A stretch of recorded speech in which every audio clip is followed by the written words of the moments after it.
ಮಾರ್ಕೆಟಲ್ಲಿರೋ peanut butter safe ಅಲ್ಲ. Peanut butter ಹೆಂಗಾಗುತ್ತೆ, ಆಯಿಲ್ನ extract ಮಾಡಿದ್ಮೇಲೆ ಹಿಂಡಿಗೆ convert ಆಗುತ್ತೆ. ಸೊ ಆ ಹಿಂಡಿನ ಹಸುನು ತಿನ್ನುತ್ತೆ, ನಾವು ತಿಂತೀವಿ. ಹಂಗಂತ ಇಬ್ರು ಸೇಮ್ ಅಂತ ಅಲ್ಲ.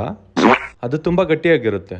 ಸೊ ಅದನ್ನು ಸಾಫ್ಟ್ ಮಾಡೋಕ್ಕೋಸ್ಕರ ವೆಜಿಟೇಬಲ್ನ ಆಯಿಲ್ ಹಾಕ್ತಾರೆ, ಮತ್ತು ಪಾಮ್ ಆಯಿಲ್ ಹಾಕ್ತಾರೆ. ಸೊ ಅದು ಸೇಫರ್ ಸೈಡ್ ಅಲ್ಲ. ಸೊ ಹಂಗಾಗಿ ನಾವು ಮನೇಲಿ ಮಾಡ್ಕೊಳೋಣ ಬನ್ನಿ. ಫಸ್ಟು ಕಾಳುಗಳನ್ನ ಹುರ್ಕೋಬೇಕು, ಆಮೇಲೆ ಸಿಪ್ಪೆ ತೆಗಿಬೇಕು. ಅದನ್ನು ರುಬ್ಬಿದ್ರೆ ಪೀನಟ್ ಬಟರ್ ಆಗುತ್ತೆ.